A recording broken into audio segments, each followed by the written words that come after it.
Pak Sarman mengamati begitu ya nawacita dan juga target pertumbuhan ekonomi di era Prabowo Gibran ini juga dikatakan banyak orang atau sejumlah pihak sangatlah tinggi penetapan di angka 8 bahkan hingga 9%. Lalu bagaimana juga peran dari Apindo untuk mendukung tercapainya pertumbuhan ekonomi kita di angka 8 bahkan hingga 9%? Ya, tentu kita dari pelaku usaha, khususnya dari Apindo akan aktif memberikan masukan-masukan yang produktif kepada pemerintah untuk mencapai target pertumbuhan ekonomi kita 8%. Dan ini memang bukan sesuatu yang mudah, ini adalah tantangan besar karena kita tahu bahwa kondisi ekonomi global saat ini sedang tidak baik-baik saja. Kondisi geopolitik semakin memanas dalam hal ini, tentu itu akan berdampak terhadap ekonomi nasional kita dalam hal ini. Tapi kita ada optimis kita. Pertama adalah kita memiliki suatu potensi sumber daya yang tidak dimiliki oleh negara-negara lain.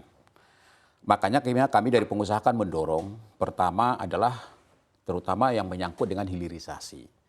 Hilirisasi ini menurut hemat kami adalah hilirisasi yang sangat-sangat efektif untuk mampu mendongkrak pertumbuhan ekonomi kita. Saat ini kan pemerintah sudah fokus hanya di nikel, ya kan? Dan saya melihat bahwa hilirisasi ini nanti akan banyak dinikmati oleh pemerintah Pak Prabowo Gibran. Karena kemarin kan dasarnya sudah dilakukan oleh Pak Jokowi. Itu kan baru yang namanya nikel. Kita belum lagi menggali yang lain. Di sana ada yang namanya bauksit, ada yang namanya tembaga, ada yang namanya biji besi, dan lain-lain. Belum lagi misalnya yang namanya dari sisi perikanan, perkebunan, kehutanan, dan lain-lain.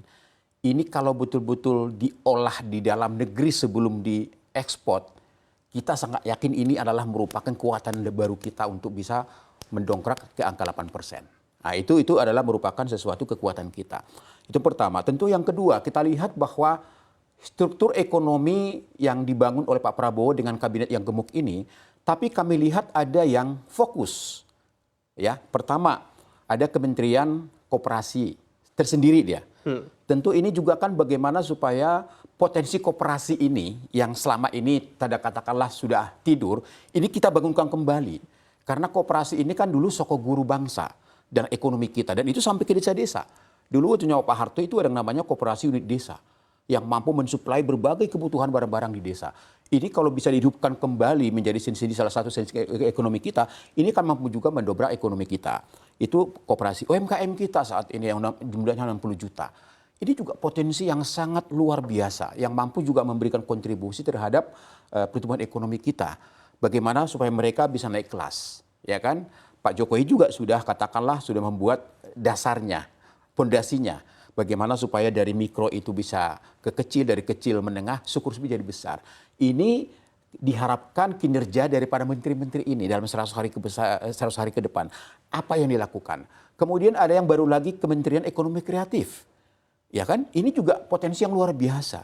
Kita punya fashion, kita punya animasi, kita punya musik, kita punya advertising.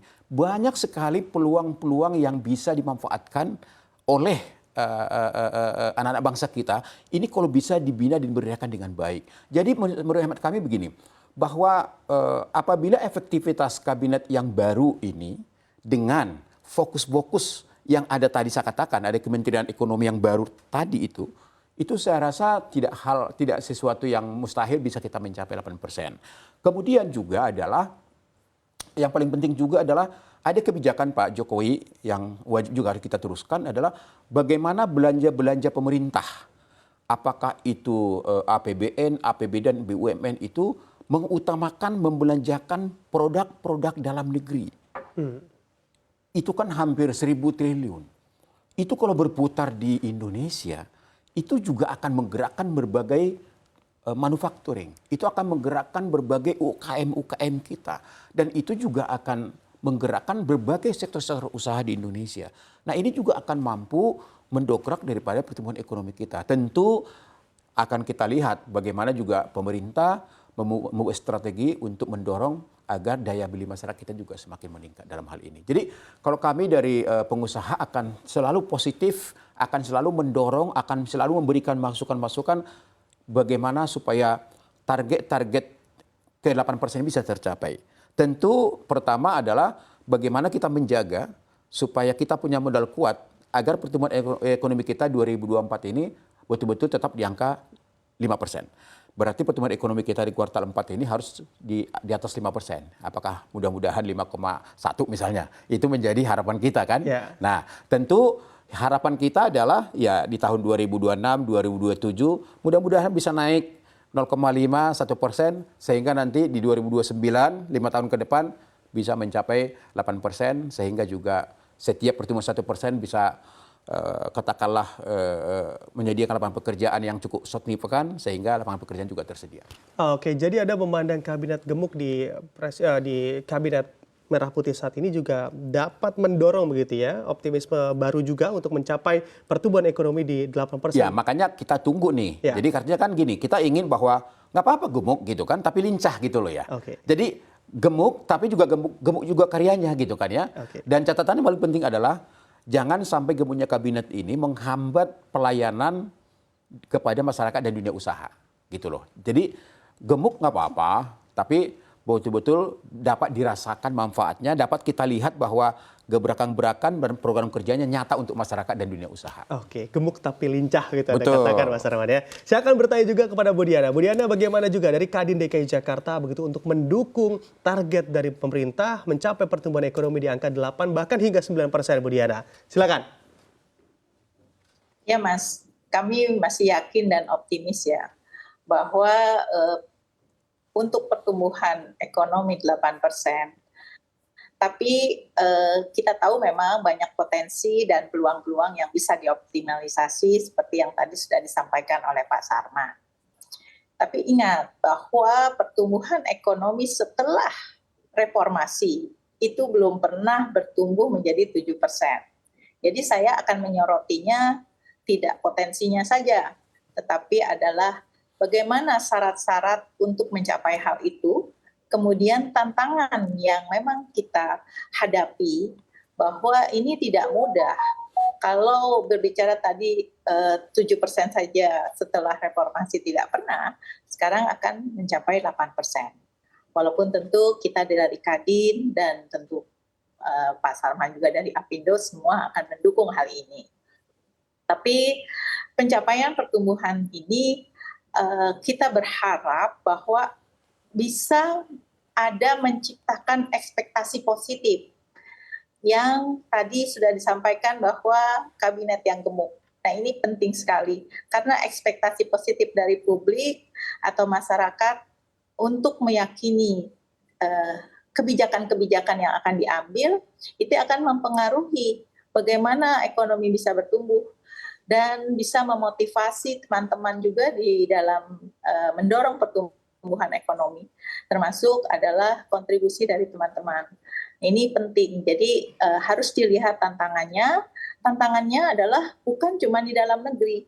Kita tahu kondisi global juga tidak baik-baik saja. Nah ini juga harus disikapi. Yang bagaimana kita mencapai pertumbuhan 8%, tantangan ini. Kemudian juga suku bunga. Ini juga sejumlah bank besar di dunia juga ini juga termasuk termasuk dari pengaruh global. Itu kita tahu misalnya The Fed yang mendorong nilai tukar rupiah pun ikut terkoreksi. Kemudian regulasi dalam negeri tadi dengan banyaknya kabinet yang sekarang disebut kabinetnya lebih gemuk daripada yang lalu, itu juga regulasi-regulasi yang akan nanti dibuat itu jangan sampai membuat kita teman-teman di dalam birokrasi yang dihadapi malah semakin banyak yang kita hadapi. Kemudian di lingkungan kita sendiri ini kan tidak baik-baik saja, banyak PHK.